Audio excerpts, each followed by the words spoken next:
Ibu dan Bapak guru hebat, kali ini saya akan mempresentasikan tugas 1.4.A.9 aksi nyata budaya positif.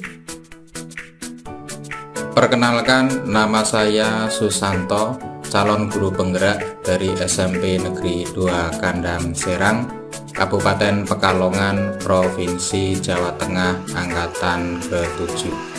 Adapun yang menjadi fasilitator saya adalah Ibu Dharma Laila Sari. Sedangkan pengajar praktek saya adalah Ibu Musyafiah. Yang melatar belakangi melaksanakan kegiatan aksi nyata budaya positif di sekolah adalah untuk mengimplementasikan filosofi pendidikan Ki Hajar Dewantara, yaitu pendidikan harus berpihak pada murid. Untuk itu sangat penting bagi sekolah untuk membangun budaya positif di lingkungan sekolah. Budaya positif di sekolah dapat terbangun jika di sekolah sudah menciptakan lingkungan yang positif. Menciptakan lingkungan positif merupakan tanggung jawab dari seorang pendidik. Suatu lingkungan yang aman dan nyaman akan memberikan murid kesempatan dan kebebasan untuk berproses, belajar, membuat kesalahan, belajar lagi, sehingga mampu menerima dan menyerap suatu pembelajaran. Tujuan aksi nyata budaya positif antara lain: 1. Menumbuhkan disiplin positif melalui keyakinan kelas. Yang kedua, menumbuhkan nilai-nilai profil pelajar Pancasila pada diri murid. Dan yang ketiga, mewujudkan pembelajaran yang berpihak pada murid. Tolok ukur setelah diadakannya aksi nyata budaya positif di sekolah antara lain: yang pertama, murid mampu membuat keyakinan kelas. Yang kedua, murid mampu menumbuhkan nilai-nilai profil pelajar Pancasila. Dan yang ketiga, terwujudnya pembelajaran yang berpihak pada murid. Lini masa tindakan yang dilakukan di saat aksi nyata budaya positif di sekolah yaitu sebagai berikut. Yang pertama, melakukan sosialisasi kepada seluruh warga sekolah terkait disiplin positif, keyakinan kelas, profil pelajar Pancasila, dan pembelajaran yang berpihak pada murid.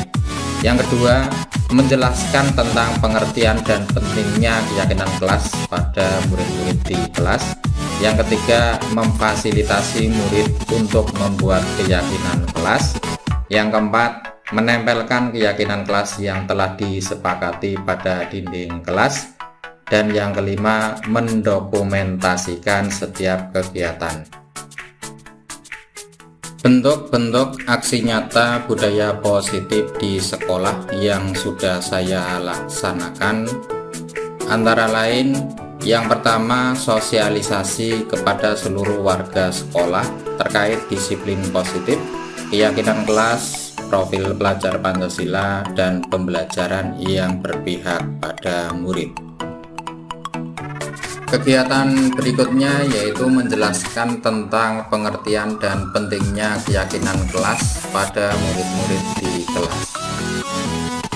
Dalam memfasilitasi murid untuk membuat keyakinan kelas, dimulai dari curah pendapat, kemudian dilanjutkan dengan kesepakatan kelas, dan yang terakhir adalah menyusun keyakinan kelas. Setelah keyakinan kelas tersusun, dilanjutkan dengan menempelkan keyakinan kelas yang telah disepakati pada dinding kelas. Berikut ini adalah diseminasi budaya positif di SMP Negeri 2 Kandang Serang yang melibatkan kepala sekolah, guru, dan tenaga kependidikan di SMP Negeri 2 Kandang Serang. Assalamualaikum warahmatullahi wabarakatuh. Puji syukur kehadirat Allah Subhanahu wa Ta'ala. Sampai hari ini kita masih diberi kesehatan, diberi kenikmatan, diberi kebahagiaan, dan diberi kebaikan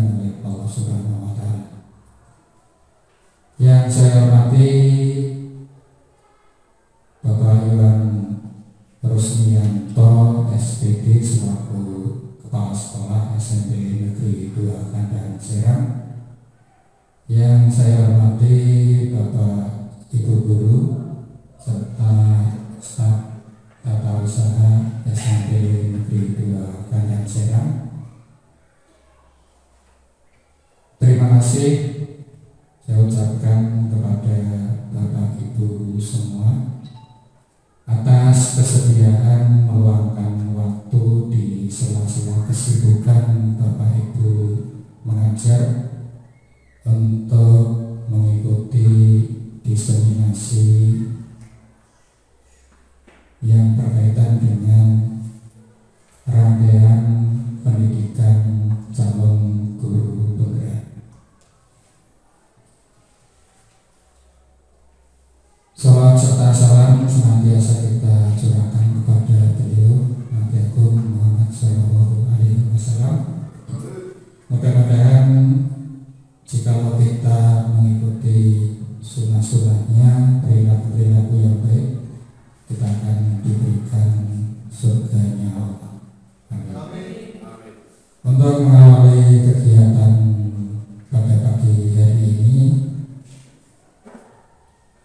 mohon perkenan dari beliau Bapak Kepala Sekolah untuk mengawali kegiatan diseminasi sebagai bentuk dukungan kepada saya sebagai calon guru penggerak Santri Negeri 2 Kadang Serang angkatan ke-7. Mohon kepada beliau Bapak Kepala Sekolah diperkenankan untuk memberikan sambutan. Monggo Pak.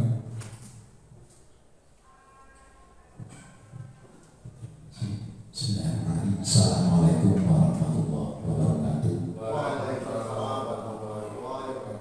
Alhamdulillahirabbil alamin. Wassalatu wassalamu ala asyrofil anbiya'i wal mursalin wa ala alihi wa ashabihi ajmain. Amma ba'du. Pertama-tama marilah kita panjatkan puji syukur kehadirat Allah Subhanahu wa taala yang pada pagi hari ini kita masih diberi kesehatan, keselamatan, dan kesempatan untuk menghadiri acara diseminasi budaya positif pendidikan guru penggerak angkatan 7 Bapak Susanto SE. Salawat dan salam tetap tercurah pada junjungan Nabi besar Muhammad Sallallahu Alaihi Wasallam yang kita nanti-nantikan syafaatnya di dunia. Bapak Ibu yang saya hormati, acara diseminasi ini adalah kewajiban dari PGP atau Pendidikan Guru Penggerak Angkatan 7 untuk menyatakan bahwa pada modul 1.4 untuk mengimplementasikan budaya positif yang ada di sekolah. Maka oleh karena itu dari Pak Santo yang nanti akan mempresentasikan, saya harapkan nanti ada wujud yang ada di sekolah dengan apa yang nanti disampaikan, semoga menjadi implementasi dari Pak Santo beserta Bapak Ibu guru serta saya sendiri akan menggerakkan seluruh komunitas yang ada di sekolah. Harapan saya selaku kepala sekolah ini untuk berharap menggerakkan seluruh komunitas yang ada di sekolah, baik guru, TU maupun warga sekolah yang lain, untuk bekerja sama mendorong apa yang menjadi tujuan baik pada diseminasi ini nanti yang akan diimplementasikan, yaitu untuk budaya positif. Budaya positif adalah hal yang berpihak kepada murid. Oleh karena itu dari diseminasi ini nanti yang akan disampaikan oleh Pak Susanto nanti bisa bermanfaat bagi calon-calon guru penggerak yang nanti akan menjadi guru penggerak pada angkatan 8, 9, dan 10. Dan kami harapkan dari Bapak Ibu sekalian ada yang mengikuti jejak dari Pak Santo. Karena nanti kita tidak tahu untuk apa sih Pak guru penggerak itu untuk apa, kita juga belum tahu. Tapi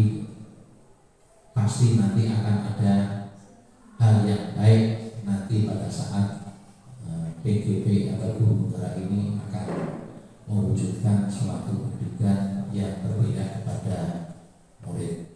Seperti halnya dulu pada saat sertifikasi diwajibkan untuk S1, tetapi di situ tidak tahu nanti ujungnya mau apa, tapi akhirnya ada manfaatnya. Demikian pula dengan adanya guru penggerak ini, semoga Bapak Ibu sekalian bisa untuk mendaftar, mengikuti dan menjalankan apa yang menjadi kewajiban Bapak Ibu sekalian. Kemudian yang terakhir yang akan saya sampaikan, dengan adanya program yang besar ini, saya harapkan Bapak Ibu sekalian bahwa memperaya zaman katanya orang itu kerayau, karena di sini ada hal yang baik yang kita tidak tahu nanti akan bermanfaat pada kita semua. Semoga acara pada pagi hari ini berjalan dengan baik, lancar, tanpa suatu halangan apapun, dan bisa untuk mengimplementasikannya di sekolah, terutama di SMP Negeri 2 Bandan Sirah. Demikian yang bisa saya sampaikan, kurang lebihnya mohon maaf. Assalamualaikum warahmatullahi wabarakatuh.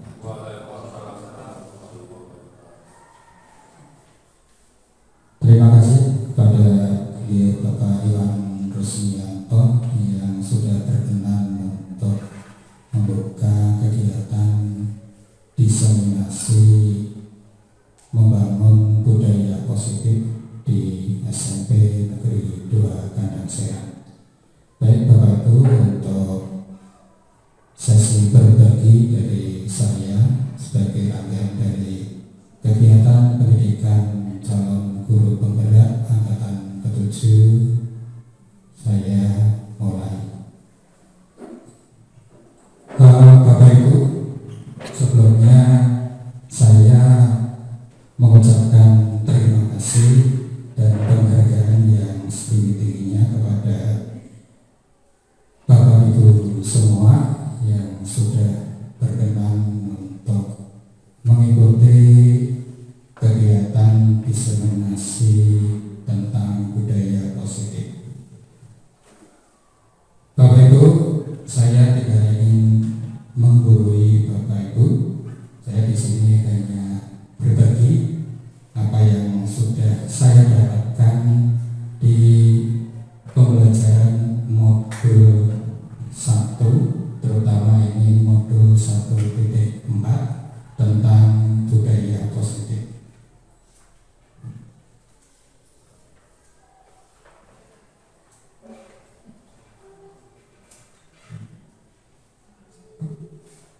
Benar, Bapak Ibu.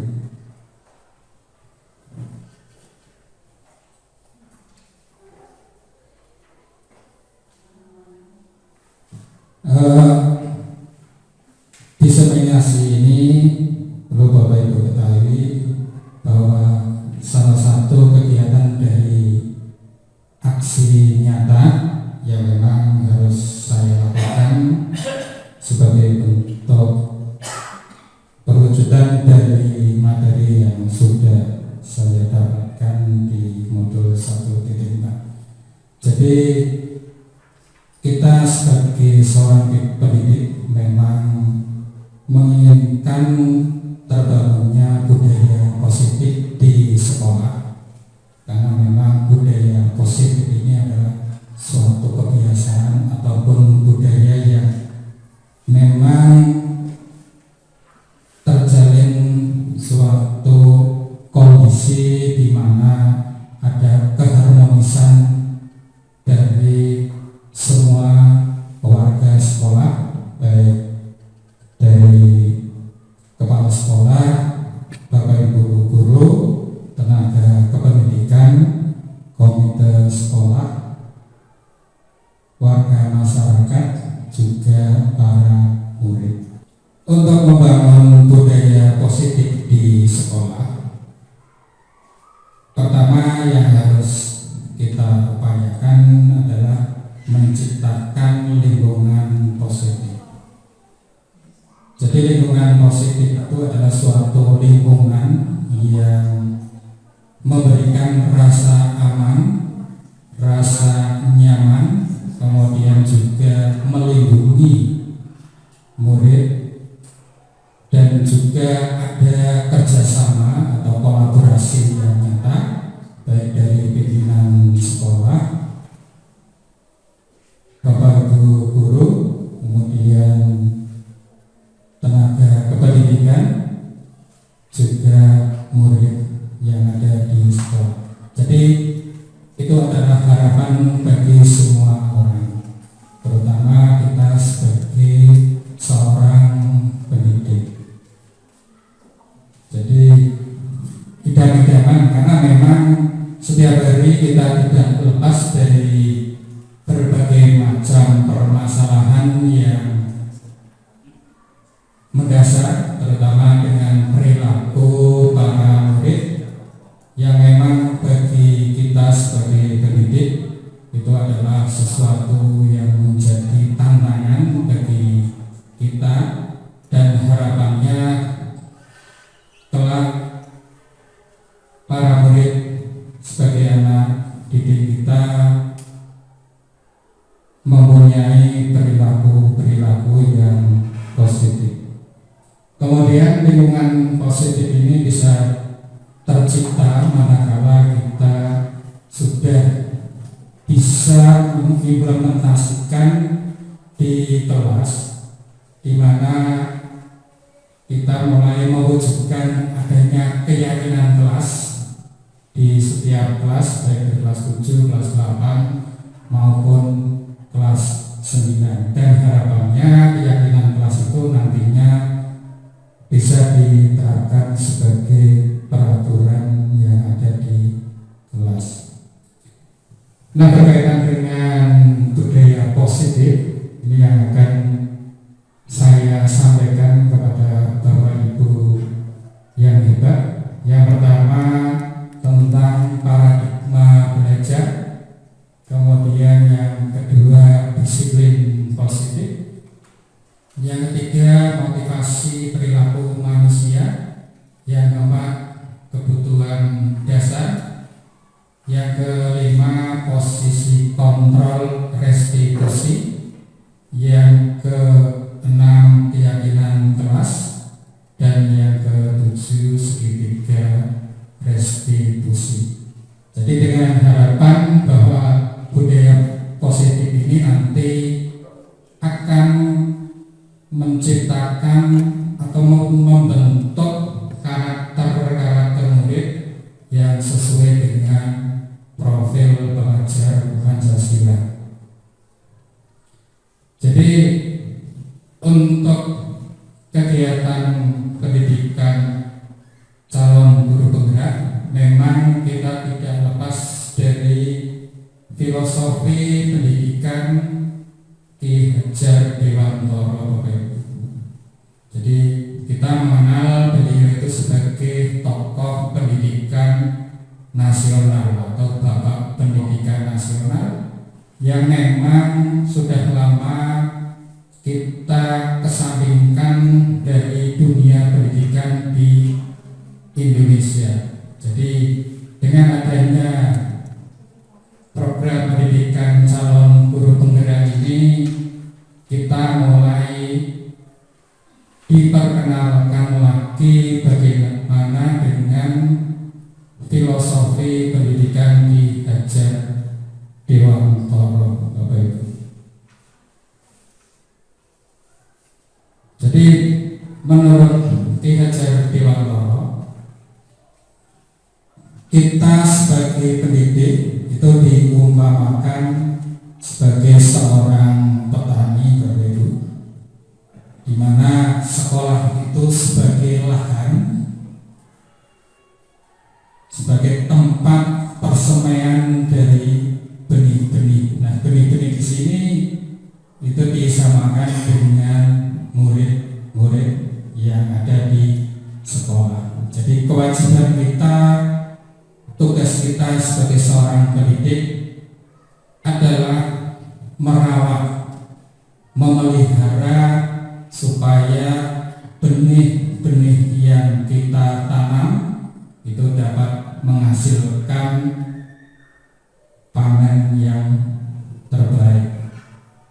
Itu menurut Ki Hajar Dewantoro.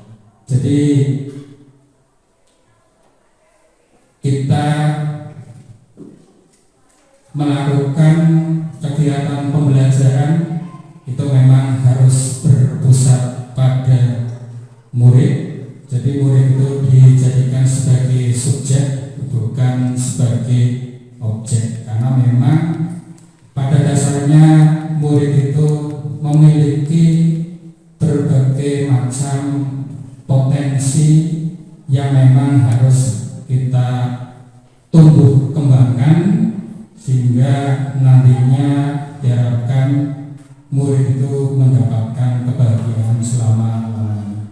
Itu Bapak Ibu, itu dari apa yang disampaikan oleh Ki Hajar Dewantoro. Kemudian yang berikutnya tentang perubahan paradigma. Kalau Bapak Ibu mengepalkan tangan, seolah-olah di situ di dalam kepalan ada sesuatu yang sangat berharga bagi Bapak Ibu. Bapak Ibu mempunyai kewenangan untuk menunjukkan atau tidak menunjukkan. Itu tergantung dari niatan ataupun keinginan dari Bapak Ibu. Jadi kita diharapkan dalam membangun budaya positif itu bisa memunculkan motivasi-motivasi yang muncul dari dalam diri baik kita sebagai pendidik maupun pada murid. Itu untuk kegiatan kepalan tangan sebagai awal dari perubahan paradigma tentang apa yang kita lakukan sehari-hari. Kemudian yang berikutnya perubahan paradigma teori kontrol atau ilusi kontrol. Ini disampaikan oleh psikiater dan juga pendidik Dr. William Glasser yang dalam kontrol teori yang kemudian berkembang menjadi choice teori, meluruskan beberapa miskonsepsi tentang makna kontrol. Yang pertama yaitu ilusi guru mengontrol murid. Kemudian yang kedua ilusi bahwa semua penguatan positif, efektif dan bermanfaat. Yang ketiga ilusi bahwa kritik dan membuat orang merasa bersalah dapat menguatkan karakter. Yang keempat ilusi bahwa orang dewasa memiliki hak untuk memaksa. Kemudian penjelasan dari masing-masing ilusi yang dikemukakan oleh Dr. William Glasser. Ini yang pertama, ilusi guru mengontrol murid. Jadi pada dasarnya kita tidak dapat memaksa murid untuk berbuat sesuatu jikalau murid tersebut memilih untuk tidak melakukannya. Jadi kita tidak bisa memaksa murid untuk berbuat sesuatu jikalau murid tersebut memilih untuk tidak melakukannya. Jadi walaupun tampaknya guru sedang mengontrol perilaku murid, hal demikian terjadi karena murid sedang mengizinkan dirinya dikontrol. Kemudian saat itu bentuk kontrol guru menjadi kebutuhan dasar yang dipilih oleh murid tersebut. Ini kaitannya dengan kontrol kepada murid yang memang ada perilaku yang kurang sesuai. Kemudian ilusi bahwa semua penguatan positif, efektif dan bermanfaat. Penguatan positif atau bujukan adalah bentuk-bentuk kontrol, Bapak Ibu. Penguatan positif. Jadi tidak kita sebagai pendidik tidak kemudian merendahkan harkat dan juga martabat para murid, tapi dengan penguatan disanjung itu juga sebagai salah satu bentuk kontrol.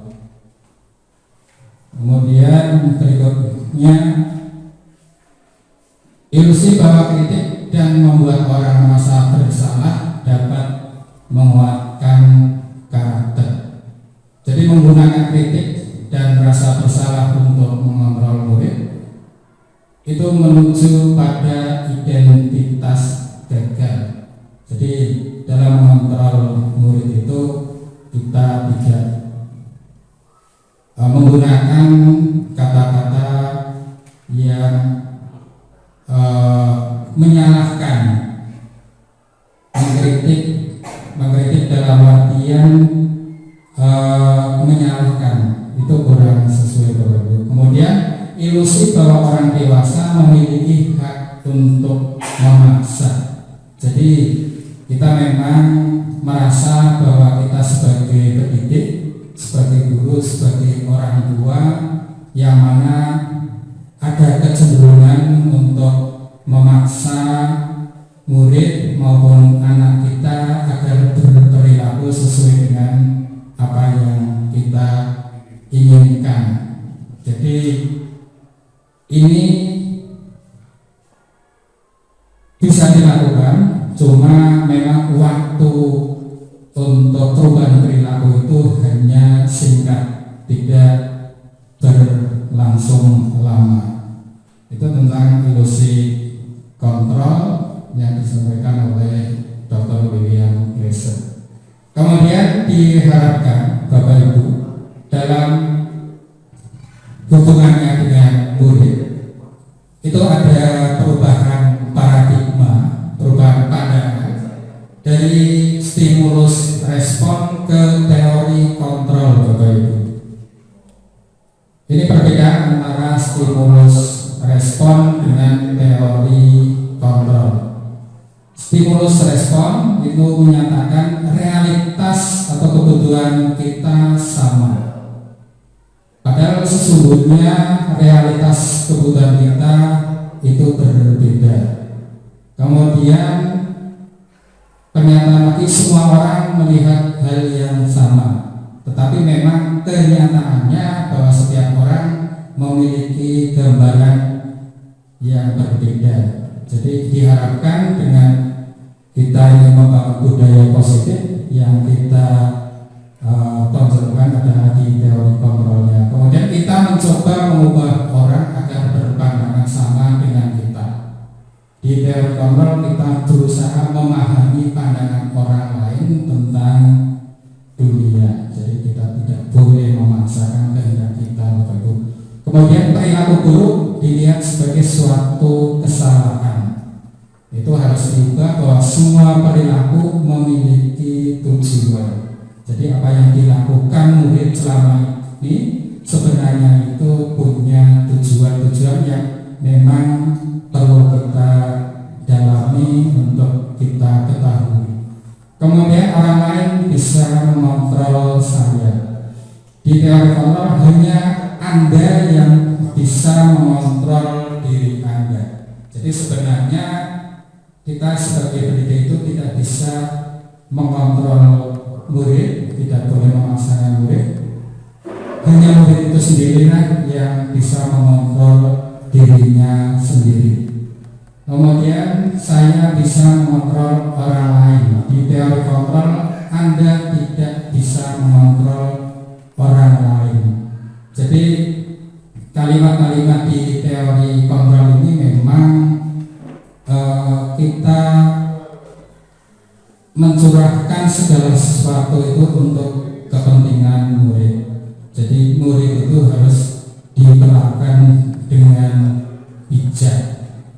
Walaupun kadang kita sering menemukan perilaku murid yang mungkin bagi diri kita kurang sesuai. Tetapi dengan diharapkan dengan nasihat-nasihat yang baik itu akan memunculkan motivasi berubahnya perilaku yang berasal dari dalam diri murid. Kemudian yang berikutnya tentang disiplin positif Bapak Ibu. Jadi memang harapan kita semua sebagai pendidik bahwa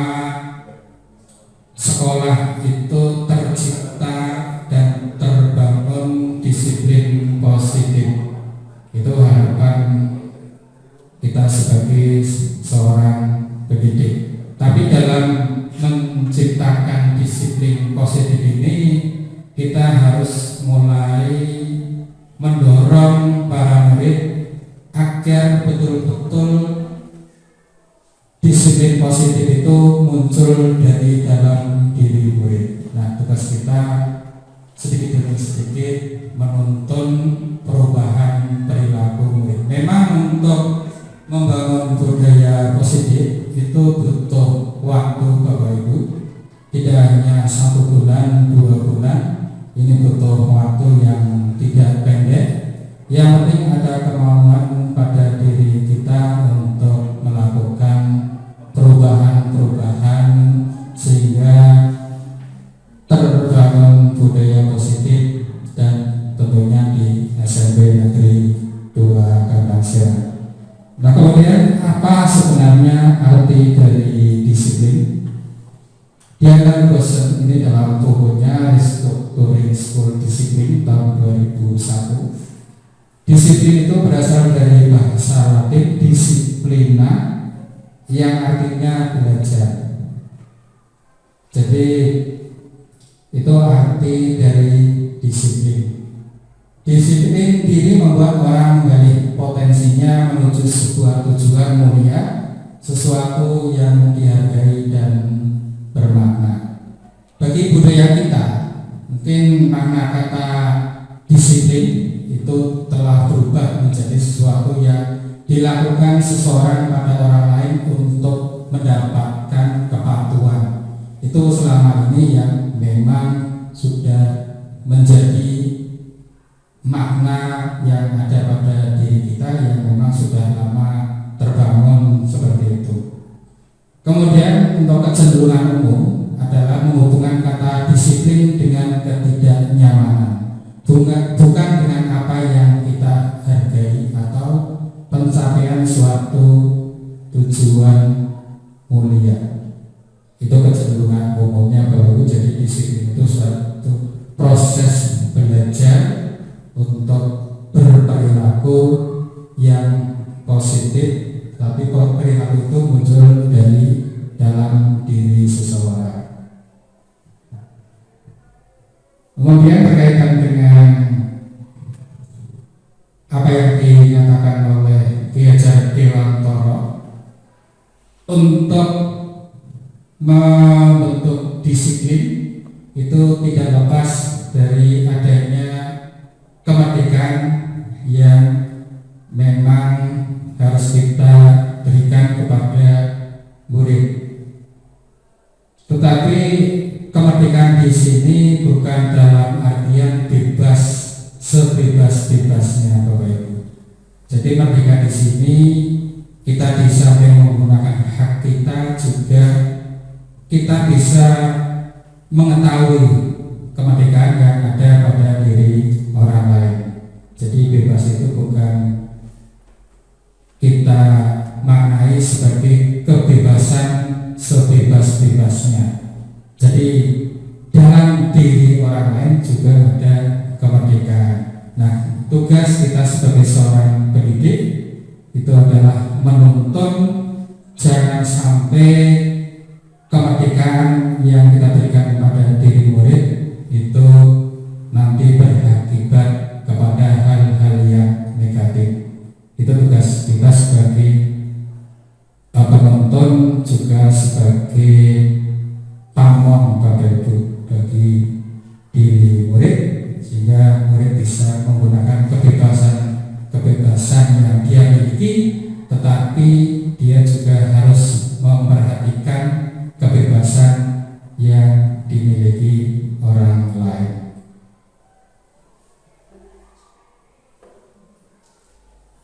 Kemudian kaitannya dengan profil pelajar Pancasila yang ingin kita wujudkan pada diri murid, itu merupakan salah satu dari nilai-nilai kebajikan universal yang telah disepakati, terutama sekarang di era kurikulum merdeka, Bapak Ibu.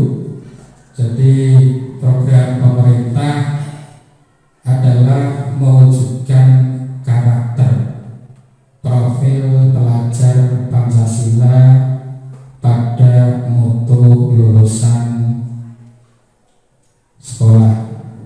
profil pelajar Pancasila ini ada 6 dimensi Bapak Ibu.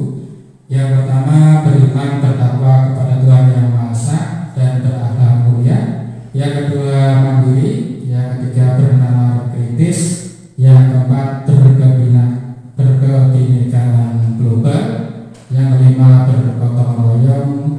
Dan yang keenam, kreatif. Dari jiwa-jiwa yang ada di dimensi profil pelajar Pancasila, di samping kita mewujudkan yang pada diri murid, kita sebagai pendidik juga harus memiliki jiwa-jiwa tersebut.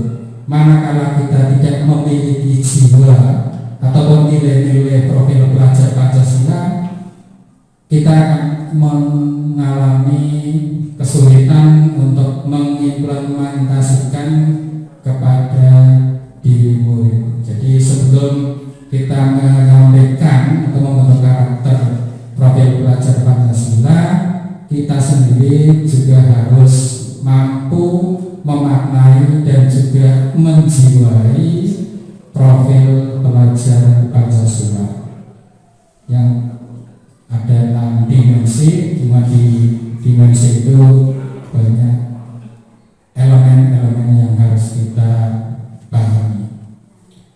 Berikutnya teori motivasi perilaku manusia. Jadi Diana Dawson dalam bukunya Restructuring School Discipline menyatakan ada 3 motivasi perilaku manusia. Jadi perilaku manusia itu kecenderungannya didorong oleh 3 hal Bapak Ibu.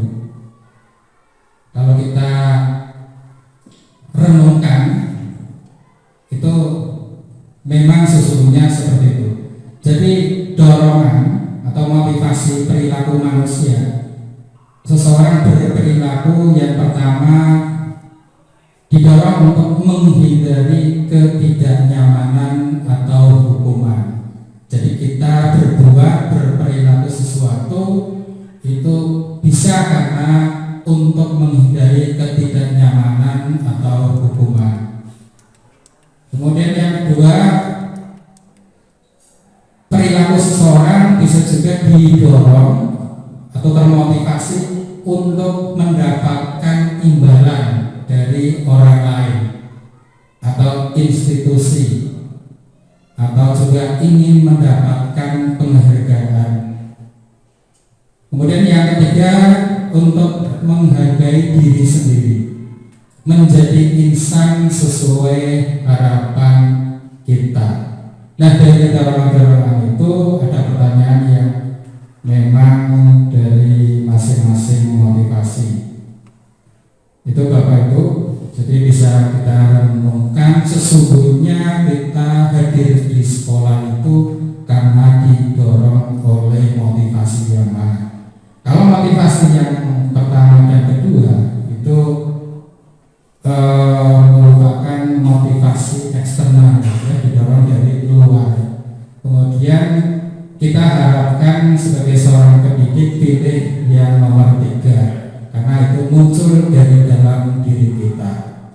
Jadi kalau muncul dari dalam diri kita itu adalah ada suatu perasaan yang nyaman, perusahaan yang enjoy, perasaan yang memang betul-betul menikmati bahwa kita hadir di sekolah itu memang untuk menghargai diri kita sendiri, menjadi insan sesuai dengan harapan kita. Itu bisa menjadi renungan Bapak Ibu. Kemudian berikutnya, ini kaitannya dengan mengontrol murid. Ini ada perbedaan antara hukuman, konsekuensi, dan juga restitusi. Jadi harapannya kita di sini dari pelaksanaan atau penerapan pada diri murid itu memilih yang restitusi, Bapak Ibu. Karena untuk hukuman itu merupakan identitas yang gagal, karena bisa contohnya hukuman itu adalah sesuatu yang menyakitkan dan harus terjadi, Bapak Ibu. yang didasari adanya kesepakatan antara guru dengan murid. Kemudian restitusi ini terlaksana karena sudah ada keyakinan yang memang sudah disepakati, yang ini memang betul-betul muncul dari dalam diri murid. Kemudian yang berikutnya, tidak nyaman untuk murid atau anak untuk jangka waktu yang panjang. Jadi kecenderungannya hukuman itu memberikan rasa yang tidak nyaman kepada diri murid. Kemudian untuk konsekuensi, tidak nyaman untuk murid atau anak untuk jangka waktu pendek karena memang ini sudah disepakati terlebih dahulu. Kemudian yang restitusi menguatkan untuk murid atau anak dalam jangka waktu yang panjang. Jadi harapannya kita sebagai pendidik di era abad 21 ini sudah mulai menerapkan apa yang namanya restitusi untuk menciptakan disiplin pada diri murid. Jadi kita betul-betul menggali apa yang dimiliki murid, sehingga dengan nasihat-nasihat kita sebagai seorang pendidik yang tidak kenal menyerah, selalu berusaha untuk membangun atau mewujudkan nilai-nilai yang diyakini pada diri murid. Itu Bapak Ibu, itu restitusi. Jadi diharapkan kita sudah mulai untuk meninggalkan bentuk-bentuk hukuman. Konsekuensi ini baik, cuma memang itu adalah kesepakatan antara guru dengan murid. Kalau restitusi itu kesepakatan yang terbangun dari dalam diri murid. Itu jadi kita sebagai pendidik hanya menuntun, kalau misalnya ada yang keliru kita luruskan. Itu Bapak Ibu untuk hukuman, konsekuensi dan juga restitusi. Masih kaitannya dengan hukuman, konsekuensi dan restitusi. Jadi itu garis besarnya Bapak Ibu. Jadi kita memang harus memanusiakan atau menganggap bahwa murid itu sebagai anak kita sendiri yang memang harus diperlakukan dengan baik. Kita memang banyak menemukan perilaku-perilaku murid yang tidak sesuai dengan harapan kita, tapi kita juga harus berani untuk mencari tahu apa yang mendasari perilaku-perilaku murid sehingga berperilaku yang mungkin bagi kita kurang baik. Itu Bapak Ibu. Jadi mohon kepada Bapak Ibu untuk lebih dekat dengan anak. Jadi di samping kita itu memberikan pembelajaran sesuai dengan kurikulum, tetapi untuk membangun atau menciptakan atau menumbuhkan disiplin yang betul-betul murni dalam diri murid juga perlu kita lakukan. Jadi mohon kepada Bapak Ibu untuk tidak mengenal kata menyerah. Ini contoh Bapak Ibu perbedaan antara hukuman dan konsekuensi. Misalnya ada tindakan guru mencatat 100 kali di dalam buku dengan kalimat saya tidak akan terlambat lagi karena terlambat ke sekolah. Itu merupakan salah satu wujud atau bentuk dari hukuman Bapak Ibu. Jadi hukuman itu kesannya adalah ada fisik dan juga ada kemudian yang kaitannya dengan psikis ini Bapak Ibu. Kemudian yang berikutnya misalnya lari mengelilingi lapangan basket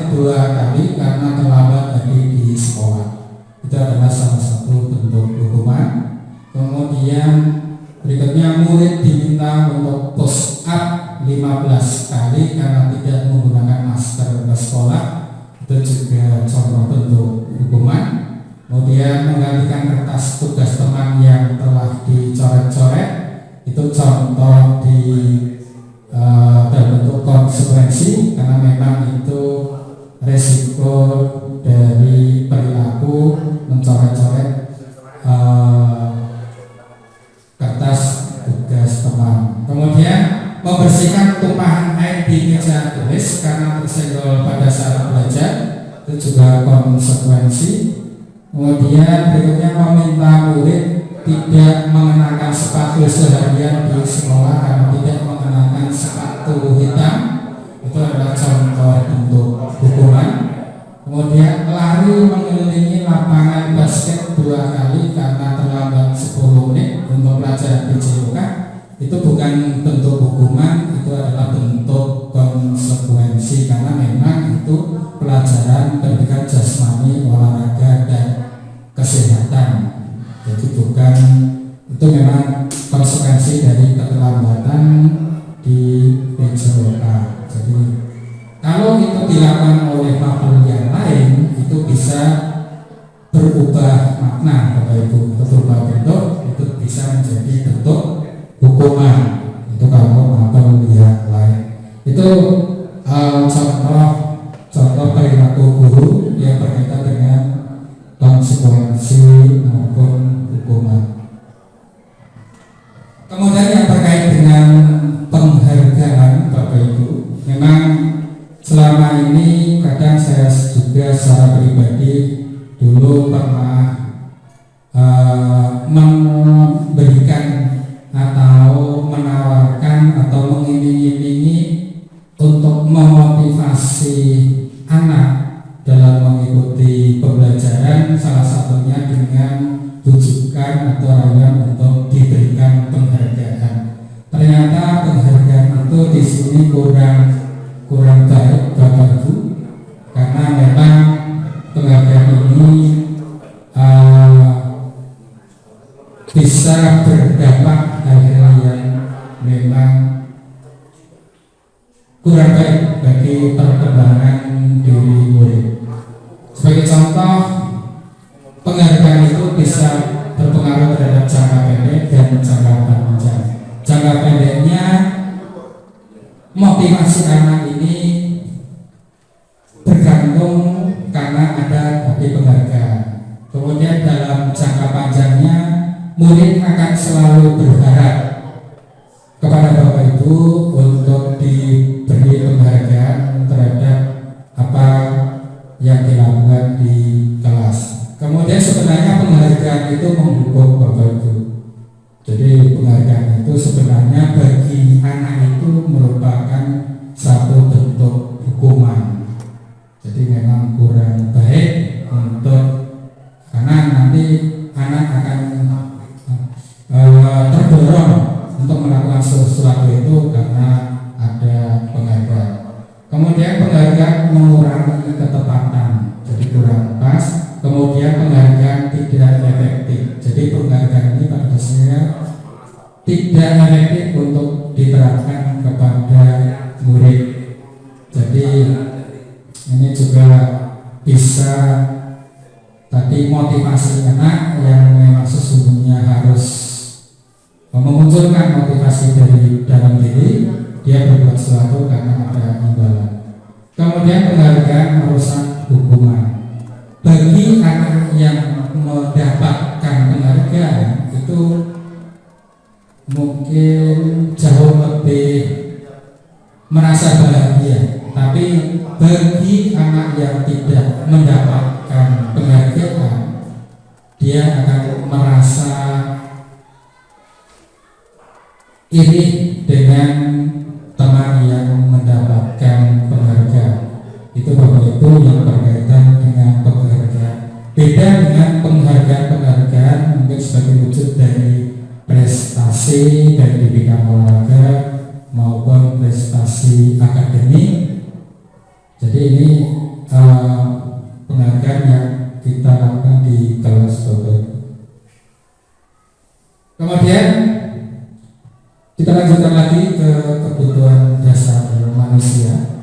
Jadi pada dasarnya kebutuhan dasar yang harus dipenuhi oleh setiap manusia itu ada 5, Bapak Ibu.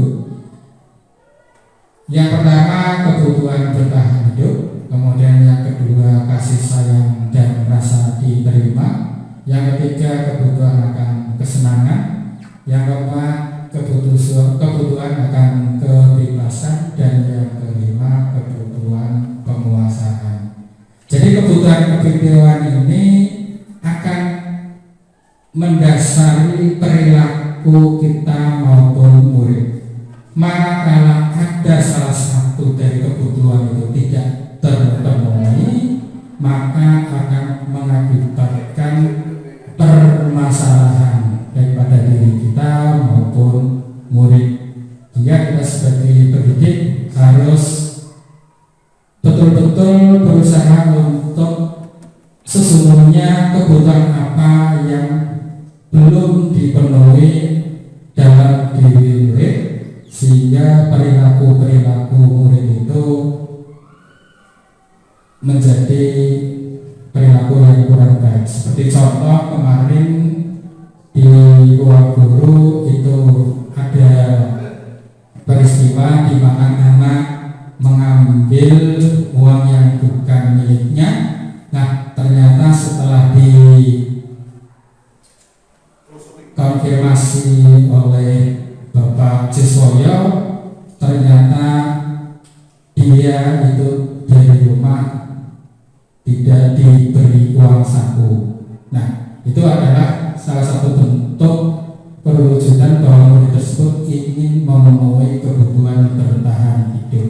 Karena tadi tidak terpenuhinya kebutuhan bertahan hidup, sehingga melakukan hal-hal yang kurang baik.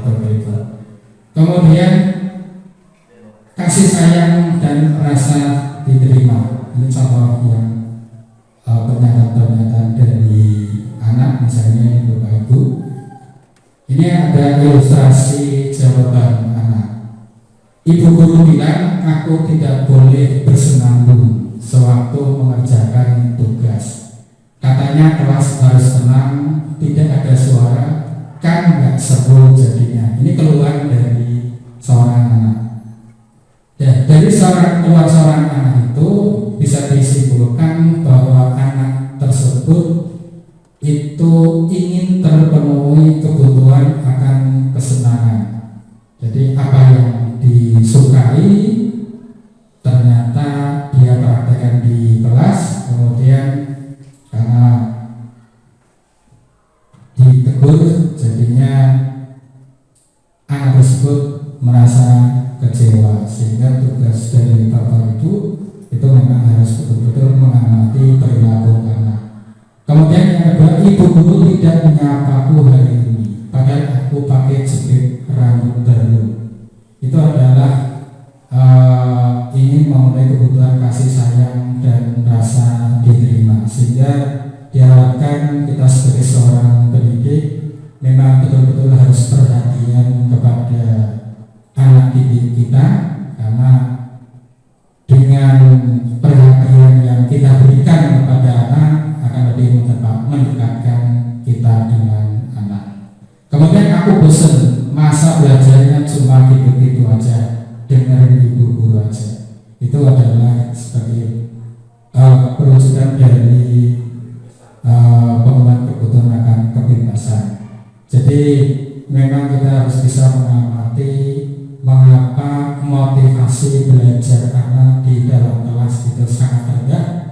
Tentunya itu adalah keinginan anak untuk memenuhi kebutuhan yang dia inginkan. Mungkin karena dengar dari Bapak Ibu saja, anak tersebut ingin Bapak Ibu guru menerapkan model pembelajaran yang lain. Kemudian aku sebel gambarku tidak rapi, malah ibu guru nunjukin ke teman-temanku di depan kelas. Itu sebagai bentuk dari pemenuhan kebutuhan penguasaan. Jadi itu Bapak Ibu, jadi kesimpulannya dalam 5 kebutuhan dasar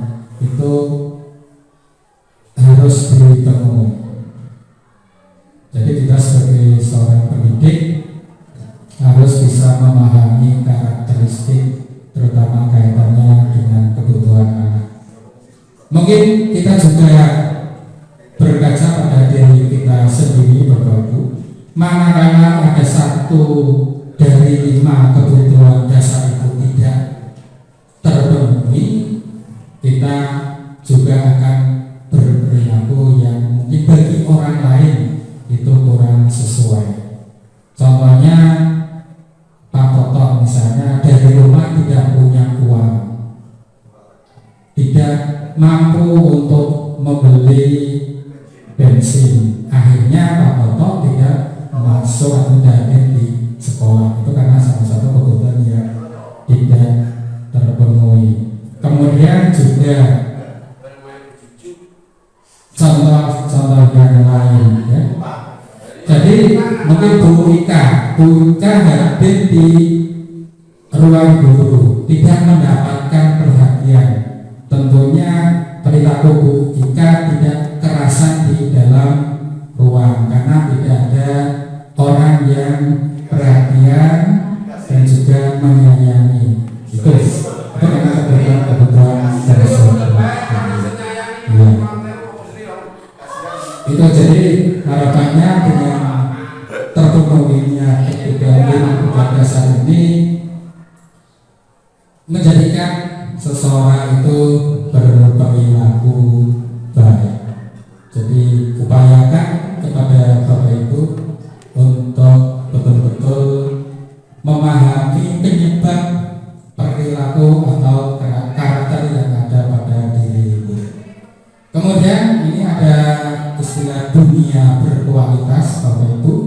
Jadi memang kita sebagai manusia itu punya dunia berkualitas yang ada dalam pikiran kita. Dunia berkualitas itu tentunya ada karena perilaku bagi kita yang memang betul-betul spesial, Bapak Ibu, menjadi pengalaman yang tidak terlupakan, yang itu sampai kapanpun memang menjadi kenangan yang membahagiakan dan menyenangkan pada diri kita. Kemudian berkaitan dengan dunia berkualitas, diharapkan kita sebagai seorang pendidik juga bisa menciptakan atau membangun dunia berkualitas pada diri murid. Jadi kita jadi di kelas itu sebagai figur-figur yang memang bagi anak itu menyenangkan Bapak Ibu, sehingga harapannya itu menjadi dunia berkualitas bagi diri mereka. Kemudian kita masuk ke 5 posisi kontrol. Ini dari bagaimana kita memposisikan diri kita dalam menghadapi perilaku murid yang kurang sesuai, Bapak Ibu. Ini menurut Brian Dosen ada 5 posisi kontrol. Posisi kontrol itu yang pertama penghukum, kemudian yang kedua pembuat rasa bersalah, yang ketiga teman, yang keempat pemantau, dan yang kelima manajer. Dari kelima posisi kontrol ini, kita sebagai seorang pendidik mengambil posisi kontrol yang kelima, Bapak Ibu. Jadi sebagai manajer. Jadi sebagai manajer itu sudah menguasai 4 posisi kontrol yang lain. Jadi dalam posisi manajer ini kita betul-betul bisa mengelola perilaku dan diri anak, sehingga kita tidak kemudian serta-merta menyalahkan anak, kemudian juga merendahkan anak. Kita juga tidak ada kemudian menyanjung anak, kemudian juga kita tidak mengontrol anak dalam sehari-hari. Itu kira harapannya, Bapak Ibu. Nah, ini gambaran dari masing-masing 5 posisi kontrol, Bapak Ibu, bahwa untuk penghukum dan pembuat merasa bersalah itu bisa dikelompokkan sebagai identitas yang gagal. Kemudian untuk teman dan pemantau itu identitas berhasil atau sukses tapi masih dalam kontrol dari luar. Kemudian yang kelima, manajer, itu memang identitas yang bisa dikatakan berhasil atau sukses karena itu maksudnya pada kontrol diri. Jadi diharapkan dengan kita menerapkan posisi kontrol manajer ini nanti akan menumbuh kembangkan pada diri murid sikap-sikap menghargai diri sendiri. Murid menyadari dengan sendirinya apa yang dia laksanakan atau yang dia lakukan atau yang dia perbuat, kemudian dia mencari permasalahan ataupun solusi dari apa yang dilakukan sesuai dengan keyakinan yang ada pada diri murid.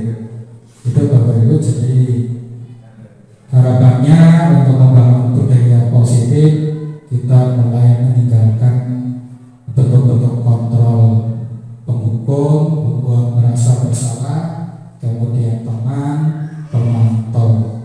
Itu jadi harapannya kita mulai menerapkan atau memposisikan pada diri kita sebagai manajer. Jadi itu Bapak Ibu gambarannya seperti itu. Jadi semuanya itu muncul dari motivasi dari diri anak. Nah, ini yang dimaksud dengan restitusi, Bapak Ibu. Restitusi adalah proses menciptakan kondisi bagi murid untuk memperbaiki kesalahan mereka sehingga mereka bisa kembali pada kelompok mereka dengan karakter yang lebih kuat. Jadi ini untuk membangun motivasi dari dalam. Ini Bapak Ibu restitusi yang tadi contoh-contohnya sudah digambarkan. Kemudian ada beberapa ciri restitusi Bapak Ibu, bukan untuk menebus kesalahan, namun untuk belajar dari kesalahan. Yang kedua, ciri yang kedua memperbaiki hubungan. Yang ketiga, tawaran bukan paksaan. Kemudian yang keempat, restitusi menuntut untuk melihat ke dalam diri. Restitusi mencari kebutuhan dasar yang mendasari tindakan. Restitusi diri adalah cara yang paling baik untuk memperbaiki diri. Kemudian restitusi fokus pada karakter bukan tindakan. Restitusi fokus pada solusi. Dan yang ke-9, restitusi menggunakan murid yang berbuat salah pada kelompoknya. Jadi betul-betul murid itu diperlakukan dengan sebaik-baiknya, tetapi bukan dalam artian kita mengistimewakan murid dalam yang selebih-lebihnya, tapi ada batasan-batasannya itu. Bapak Ibu, kita melanjutkan untuk materi berikutnya yaitu tentang keyakinan kelas. Keyakinan kelas ini memang sangat penting berkaitan dengan membangun budaya positif di dalam kelas, sehingga diharapkan dengan terciptanya keyakinan kelas itu nantinya akan terbangun disiplin positif maupun budaya positif yang ada di kelas. Jadi kita harus sudah mulai menerapkan keyakinan kelas. Segala bentuk peraturan maupun tata tertib di kelas mulai kita ganti dengan nama keyakinan kelas. Karena keyakinan kelas ini memang terbangun atau muncul dari dalam diri anak. Ini contoh keyakinan kelas yang di kelas 7 misalnya ada nilai-nilai kebajikan universal yang diterapkan berkaitan dengan terbangunnya rasa hormat, kemudian bekerja diterima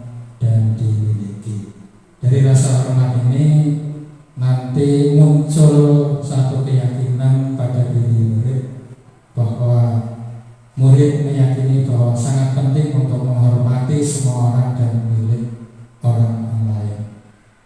Kemudian kaitannya dengan kebajikan bekerja, ini yang muncul pada diri murid, bahwa murid meyakini bahwa sangat penting untuk mengerjakan segala pekerjaan atau mengikuti kegiatan yang telah ditugaskan.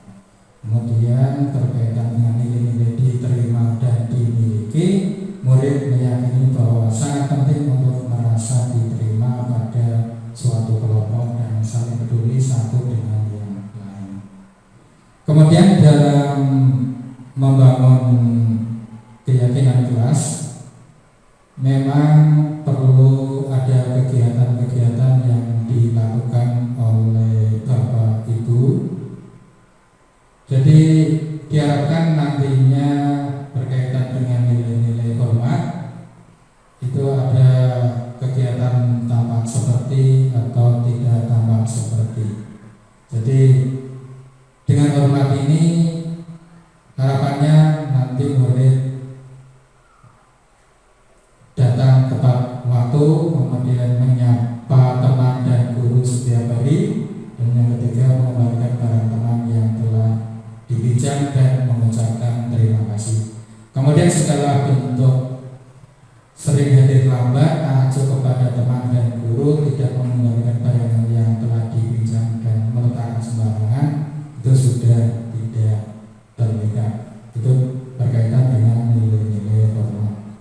Kemudian kaitannya dengan nilai bekerja, itu harapannya pada kelas itu tampak murid itu tekun bekerja dan menyimak guru, kemudian murid menyerahkan tugas tepat waktu, yang ketiga memberikan hasil terbaik. Kemudian perilaku-perilaku yang tidak mendengarkan guru dan acuh tak acuh, tugas tidak diberikan, kemudian asal-asalan mengerjakan tugas, itu sudah tidak terlihat. Itu beberapa contoh keyakinan kelas yang harus dibangun oleh Bapak Ibu di dalam kelas, sehingga di dalam kelas itu akhirnya tampak perilaku-perilaku dari murid sesuai dengan harapan kita sebagai seorang pendidik yang ada di dalam kelas. Kemudian ini ada tabel Y. Ini harapannya setelah ada keyakinan, itu ada perilaku-perilaku yang positif. Misalnya terdengar ada satu orang anak, yuk saya bantu, kita bisa selesaikan ini bersama. Kemudian terima, tolong ya, permisi, boleh saya pinjam. Itu perilaku-perilaku yang harapan yang didengar setelah adanya keyakinan kelas. Kemudian terlihat berempati terhadap perasaan orang lain, memegang barang milik orang lain hanya dengan izinnya, mendengarkan dengan seksama, yang berikutnya senantiasa berbuat baik dan berbagi. Kemudian perilaku yang ada pada diri murid itu tersenyum ramah, memberikan salam hormat, memberikan ruang bekerja, postur tubuh yang tenang. Itu harapan-harapan yang terbangun di dalam kelas setelah keyakinan kelas terwujud di kelas 7, kelas 8 maupun kelas 9. Kemudian ini juga baik guru maupun murid sadar akan tugasnya masing-masing. Kalau guru tugasnya mengajar, mendidik, menjawab pertanyaan, memberi nilai, mengatur kelas, menegakkan peraturan kelas, sekolah, menjalankan kegiatan kelas, peduli terhadap semua murid. Murid juga tahu bahwa guru tugasnya bukan menyakiti atau disakiti, memaksakan untuk belajar, menampilkan merapikan barang-barang murid, dan yang keempat menyiapkan makanan atau barang-barang alat tulis. Kemudian murid juga tahu akan tugasnya, bahwa tugasnya itu belajar, mencoba menghasilkan yang terbaik dari diri, kemudian bertanya jika tidak paham, mengikuti peraturan, kemudian menjalankan keyakinan kelas, mendengarkan dan memeriksa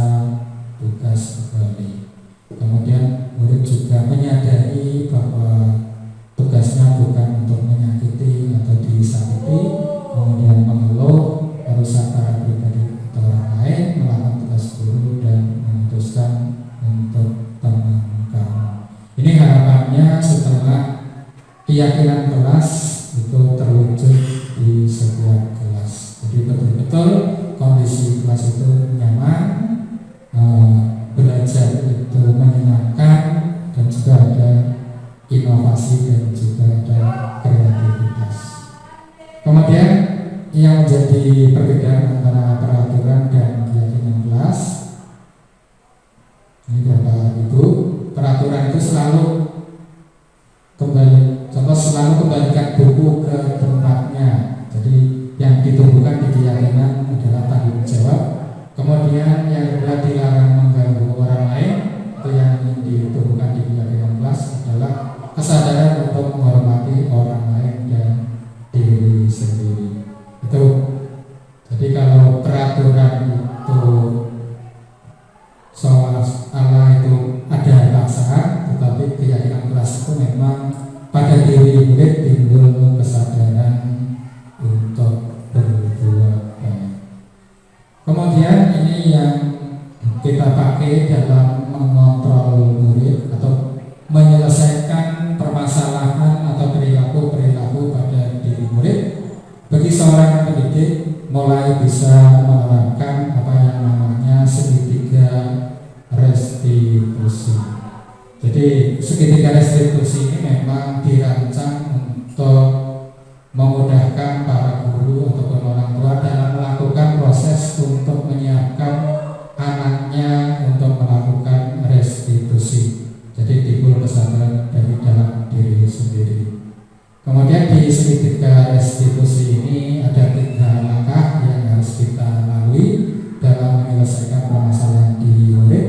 Yang pertama adalah menstabilkan identitas, kemudian yang kedua validasi tindakan yang salah, dan yang ketiga menanyakan keyakinan. Ini di teori kontrolnya dan menstabilkan identitas itu kita semua akan melakukan hal yang terbaik yang bisa kita lakukan. Kemudian untuk validasi tindakan yang salah, semua perilaku memiliki alasan. Kemudian yang ketiga menanyakan keyakinan, kita semua memiliki motivasi internal. Jadi kalimat-kalimat yang kita gunakan dalam menyelesaikan permasalahan pada diri murid harus betul-betul kalimat yang santun, kalimat yang bijak, kalimat yang halus. Jangan sampai kalimat-kalimat yang kita lontarkan itu adalah kalimat-kalimat yang cenderung memarahi anak dengan intonasi yang keras, intonasi yang kurang bijak. Ini gambaran dari segitiga restitusi Bapak Ibu. Kemudian contoh-contoh kalimat yang kita terapkan dalam menyelesaikan permasalahan pada diri murid. Ini di tahapan menstabilkan identitas. Ini betul-betul murid itu diajak untuk bisa menstabilkan atau meredamkan yang tadinya mungkin tidak mau tahu tentang perbuatan yang dia perbuat, menjadi dia menyadari bahwa perbuatan itu memang betul-betul dia perbuat.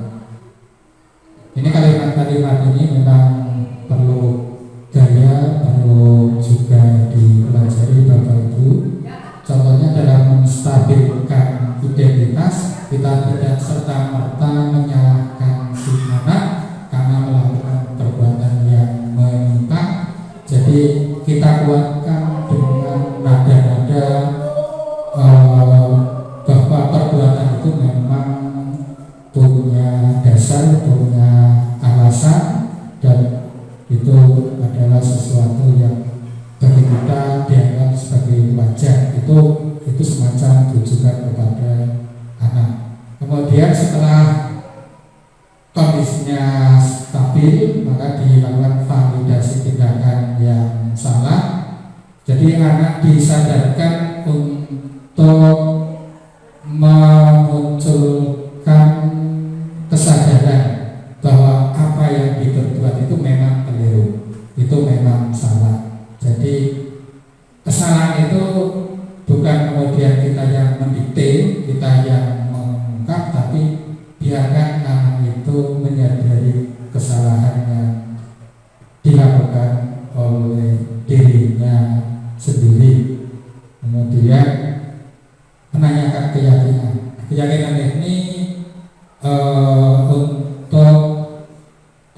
nanti menyelesaikan dari apa yang menjadi permasalahan pada diri murid. Pada diri murid itu nanti dia muncul motivasi dari dalam dirinya, atau motivasi prinsip bahwa apa yang dia lakukan itu memang betul-betul tidak sesuai dengan hati nurani. Jadi memang sebelumnya untuk bisa terlaksananya posisi kontrol atau mengontrol anak dengan segitiga restitusi, terlebih dahulu kita bangun kesepakatan berupa keyakinan yang ada di kelas itu yang bisa saya sampaikan berkaitan dengan implementasi konsep-konsep membangun budaya positif. Jadi harapan kita kemudian hari SMP Negeri 2 Padang Serang itu terbangun budaya positif, sehingga kita di sekolah itu akan merasa nyaman, merasa tenang, merasa dihargai agaknya oleh orang lain. Di samping itu juga kita menghormati orang lain. Perilaku anak, perilaku murid juga positif. Kemudian mereka murah senyum, kemudian menyapa, menghormati Bapak Ibu guru dan juga menghormati teman-teman lain. Jadi itu harapannya Bapak Ibu.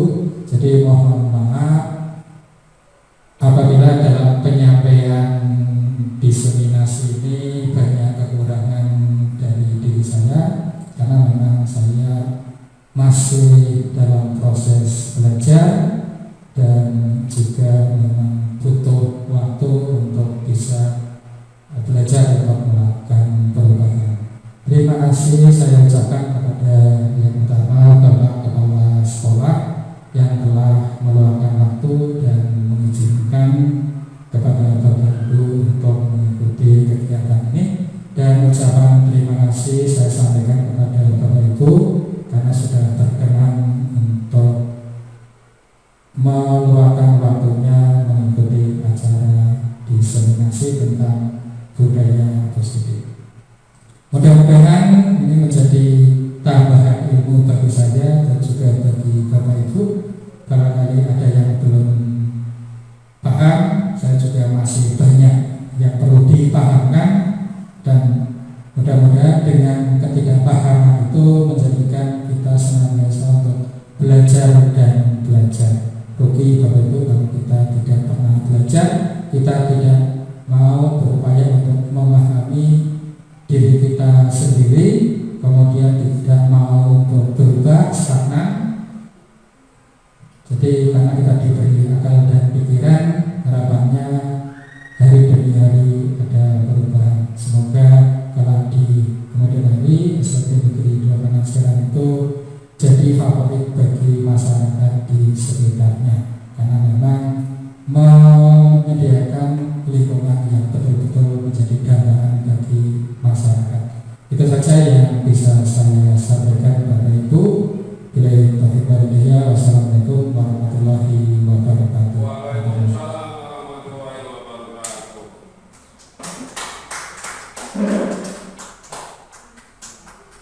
Kalau yang ada. Assalamualaikum warahmatullahi wabarakatuh. Waalaikumsalam warahmatullahi wabarakatuh. Terima kasih pada Bapak Susanto yang telah mempresentasikan diseminasi membangun budaya positif di modul aksi nyata 1.4.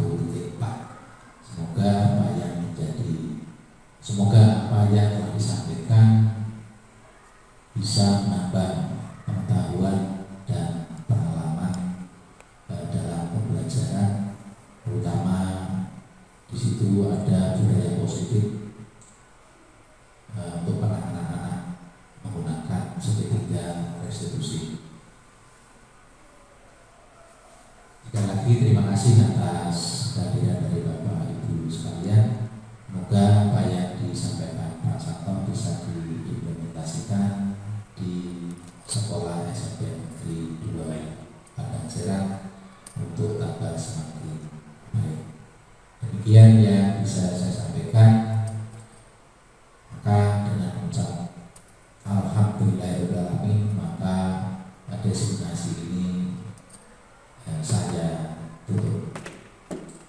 kasih. Assalamualaikum warahmatullahi wabarakatuh.